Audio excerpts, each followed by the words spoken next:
j'interviens pour mon collègue Dunoyer, qui propose un amendement qui vise à accélérer le développement de la vente en vrac proposé par le texte en fixant à 2025 au lieu de 2030 l'objectif de 20% de la surface de vente consacrée à la vente en vrac. Merci, Monsieur le Président, Madame la rapporteure, Madame la présidente de la Commission, Madame la ministre. Que nous disent finalement les scientifiques du Haut Conseil pour le climat lorsqu'ils ont analysé le projet de loi climat et résilience?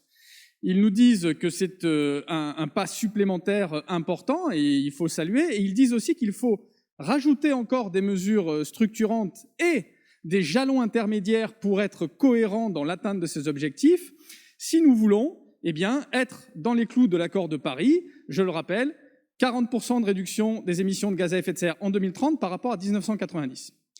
Par ailleurs, hormis cet accord de Paris, sur lequel la Convention citoyenne pour le climat a travaillé d'ailleurs et a planifié ses propositions, les pays européens se sont mis d'accord en décembre dernier pour augmenter nos objectifs et pour convenir d'une réduction de 55% des gaz à effet de serre en 2030 par rapport à 1990. Alors on le voit, il faut prendre des mesures fortes aujourd'hui pour être au rendez-vous dans 10 ans.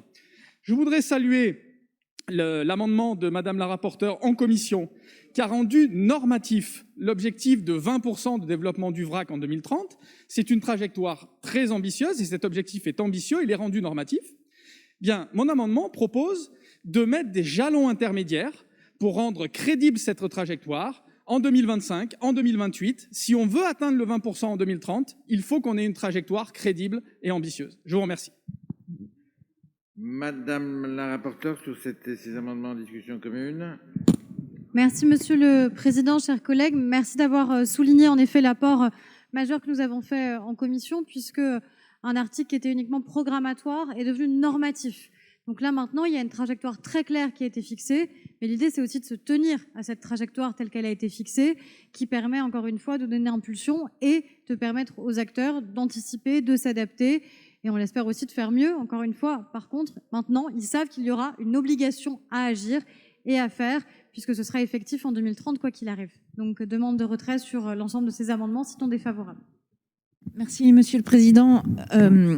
Ajouter des objectifs dans le corps de la loi peut être intéressant, mais là, on est sur des trajectoires qui doivent tenir compte de spécificités de filières qui sont très hétérogènes et de produits dont le potentiel de développement en vrac est lui aussi hétérogène. Donc, c'est un peu compliqué de mettre des jalons intermédiaires un peu figés.